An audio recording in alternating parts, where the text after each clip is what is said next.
લોકગીતો જે આપણા છે ને, લોકગીતો એ સંસ્કૃતિ સભર હતા. આપણે હાતમ આઠમના તહેવાર એમાં આયર મેર આપણા કાઠિયાવાડની બેનો દીકરીઓ હાતમ આઠમ કરવા આવે અને પછી જે ગીતો ગાય એમાં બહુ સંપૂર્ણ સંસ્કૃતિ. સસરા વિનાનું શું સાસરું. આપણી દીકરી એમ કહે છે, પ્રભુજી હે અખિલ બ્રહ્માના માલિક, સાસરું દે તો એક ઘેઘુર વડલો જેમ ગામને ઢાંકીને ઉભો હોય એવો ઘેઘુર સસરો દેજે. આખા કુટુંબને ઢાંકીને બેઠો હોય એવો એક સસરો દેજે. સાસુ વિનાના શું હેત, શું માન. મોંઘો મનખો અટાણે ફરી ગયું વાતાવરણ. હાવ એક ભાઈ મને કે દીકરીની હગાઈ કરવી કોઈ ઠેકાણું હોય તો કહેજો, તમે તો બધા બહાર ફરતા હો. મેં જેવું સરસ કુટુંબ છે, ખાનદાન કુટુંબ છે, ભક્તિવાને છે, સંસ્કારી છે, તો હું તમને જરૂર. પણ મને કે બીજું ધ્યાન રાખજો. મેં હું કોઈ આડું આવે એવું ન હોવું જોઈએ. જે મેં કીધું આડું આવે તું સસરાની તો બધું કુટુંબ તો હોય ને. મને કે તો નથી કરવું. બરાબર, તો અનાથ આશ્રમનો ગોતી લ્યો, ત્યાં ન હોય કોઈ આડું આવે એવું. પણ અમારી દીકરી તો માગે સસરા વિનાનો. અને સાંભળજો હવે કે પ્રભુજી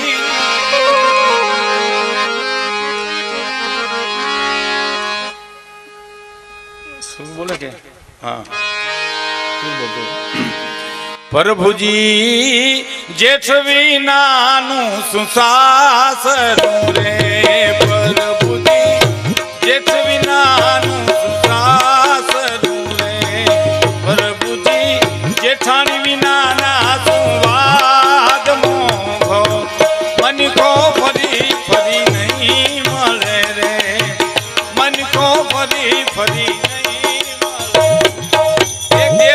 અને જેઠાણી વિના શું વાદ. એટલે બાંધવાના વાદની નથી, કામના વાદની વાત છે સાહેબ. મારી જેઠાણી વાહિદું કર્યું તો હું છાય ફેરી નાખું, મારે જેઠાણી છાય ફેરી તો હું ઠામડા ઉટકી નાખું. એ વાદની વાત આલે છે સાહેબ, કામનો વાદ. એ લોકગીતો દિવાળીબેન ને માટે જ્યારે એ સ્વર્ગસ્થ થયા ત્યારે મને મીડિયાએ પૂછ્યું હતું કે આને માટે તમે શું કહી શકો. મેં કીધું ઝવેરચંદ મેઘાણીને મુંબઈમાં કોકે પૂછ્યું હતું કે ગીત ને લોકગીતમાં શું ફેર. તો મેં કીધું મેઘાણીભાઈ એમ કીધું કે ભાઈ પોતાના ફળિયામાં ફૂલઝાડનો છોડવો આવો, ખાતર નાખો, પાણી નાખો, એનું જતન કરો અને એમાં ફૂલ આવે એને ગીત કહેવાય. પણ વગડામાં એની મેળે મેળે ફૂલ આવે લોકગીત કહેવાય સાહેબ. એ દિવાળીબેન ભીલ આપણે ત્યાં હતા સાહેબ. એના ગીતો સ્પષ્ટ રીતે ગાતા. દિવાળીબેન જે ગાતા ને એના ભાવ સમજાઈ જતા. દાખલા તરીકે કે મારે ટોડલે બેઠો રે મોર ક્યાં મારા હૈરા હારો હર જનાવર જીવતા ચાલ્યા રે મોર ક્યાં બોલે મોર ક્યાં બોલે હર ટોડલે બેઠો રે મોર ક્યાં બોલે. તમે ગાવા આમ નામ ગાયા કરો એટલે એમ થાય ટોડલે બેઠો મોર ને ક્યાં બોલે. તો ટોડલે બેઠો એમ તો તમે કયો, પછી ક્યાં બોલવાની વાત જ ક્યાં આવે છે. પણ હકીકત ગાવાની જ ખૂબી છે સાહેબ. દિવાળીબેન શું કહેતા કે મારે ટોડલે બેઠો રે મોર ક્યાં બોલે. ટોડલે બેઠો પણ ક્યાં બોલે છે.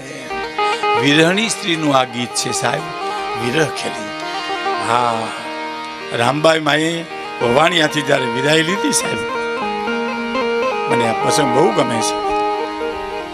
દુકાલિયા આવ્યા સાહેબ, મારું રેકોર્ડિંગ છે. પણ માને ખબર પડી ને એટલે એને કીધું બેટા તારે વેરાગ લેવો છે.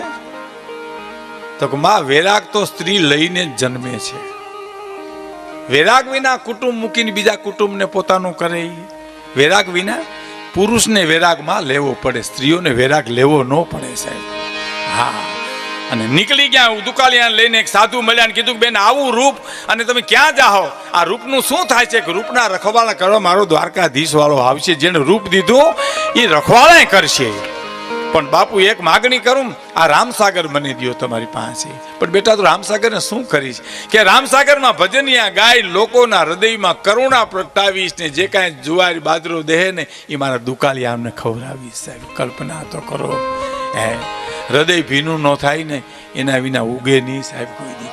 ધરતીમાં વાવવું હોય ને તો ઓરવણું કરવું પડે સાહેબ. જ્યાં સુધી ઓરવો નહીં ત્યાં સુધી ઉગે નહીં. એમ હૃદય જ્યાં સુધી ભીનું ન થાય ત્યાં સુધી એમાં કાંઈ ઉગે નહીં. આ વેરાગવાન માણસો, માતાઓ, બહેનો, દીકરીઓ કે સ્ત્રીઓ તો વેરાગ લઈને જ જન્મે છે. અને કરુણા એ તો આ દેશની મૂડી છે. આ શું આ દેશની મૂડી? સંપત્તિ નહીં, જ્યાં લખવું ને લખી લેજો મિત્રો. સંપત્તિ આ દેશની મૂડી નથી, આ દેશની મૂડી તો વેદના છે, કરુણા છે, આંસુ છે. હે એટલે મારે વિષાંતર થાય ભાઈ દેવરાજભાઈ, પણ છતાં હું એક ગીત ગાઈ દઉં. મને અંદરથી ધક્કો મારે કે આ હું ઈસરા પહેલી વાર આવ્યો, હું આવ્યો 2 વાર, પછી મારા લગ્નમાં આવ્યો હતો. પણ કવિ દાદની એક કવિતા, ઝાલાવાડની ધરતીમાં દીકરીનું હારું દુકાળ પડ્યો, દુકાળ પાણીના પડે ને ફુગાય, દુકાળ અનાજના પડે ને ફુગાય, પણ દુકાળ માણહાઈના પડે ને નો ફુગાય. સાહેબ હે દાદુભાઈ લખે, શ્રાવણ મહિનો આવ્યો અને દીકરીને એમ થયું કે મને પિયરમાંથી કોઈ તેડવા ન આવ્યો. હે હા કે પાણી વિનાના એ જ પાણી યારે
વાગી ઠેસ. ટૂંકમાં પૂરી કરીને મારી વાત પૂરી કરું છું. પણ એના આઘાતે હાંભળો એના દાદાજીનો દેશ, મને કોઈ તેડવા ન આવ્યું. આ વૈરાગ વિના થતું છે સાહેબ. સોરઠમાં પિયર હોય ને ઝાલાવાડમાં હાહરું હોય. એમાંય મારી હારે વાર જેના લગ્ન થયા દિબેનું દીકરીઓ વૈશાખ મહિનામાં મા મહિનામાં એ બધું હાથમ આઠમ કરવા આવ્યું છે અને હારા માણાના ફળિયામાં એ રાહડા લેતી હોય છે. મને જો કોક તેડવા આવ્યું હોત ને તો હું એની હારે રાહડા લેતું, પણ મને કોઈ તેડવા ન આવ્યું. શું કરુણા છે સાહેબ, શું દાદની કવિતા છે. હે કે વાગી શ્રાવણ મહિને એ જીતેડવાના ગો મન વેલડું લઈને શ્રાવણ મહિને મને તેડવાના. શ્રાવણ મહિને એ મને તેડવાના વેલડું લઈને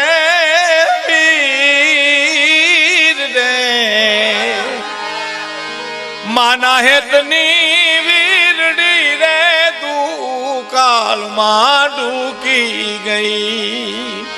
માના હેતની આ વીરડી રે દુકાળમાં ડૂકી ગઈ. શ્રાવણ મહિને તેડવાના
આ બહુ કડી મોટી, આ તો દાદ લખી શકે સાહેબ. શ્રાવણ મહિને તેડવા ન એવું મને વેલણું લઈને એમ ન થયું કે બેદી હાય તો માટે બેનને કરવા તેડી આવીએ.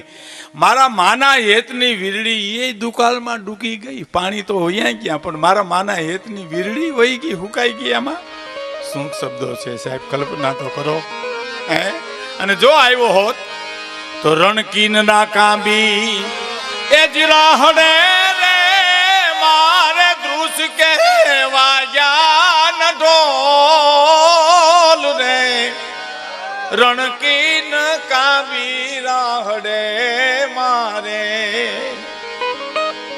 રણકીન કાંબી એ જીરાહડે રે મારે દૃશ કે વાગ્યા ન ઢોલ હૈડે બેની રહી ગયા મારે આજ અધૂરાય બોલ.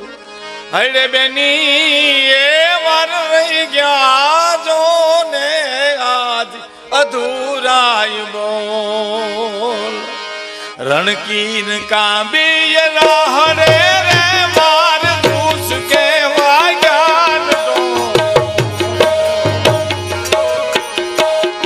હૈડે બેની રહી ગયા મારે આજ અધૂરા બોલ. હૈડે બેની રહી ગયા મારે આજ અધૂરા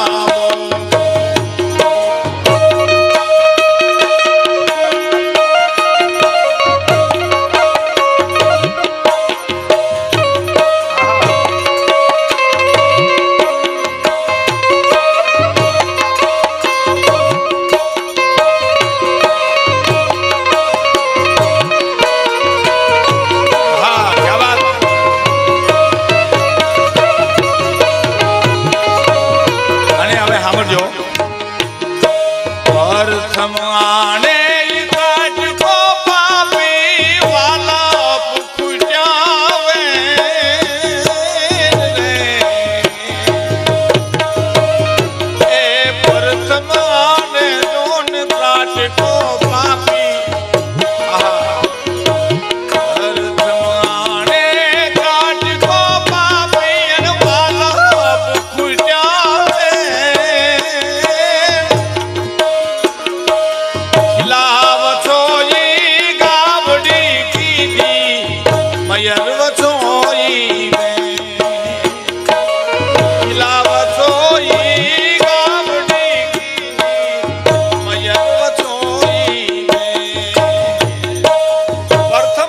ત્રાટકો પાપી જેને વાલપ ખૂટા વેણ હે ખીલા વછોઈ ગાવડી કીધી અને મયર વછોઈ બેન આવી.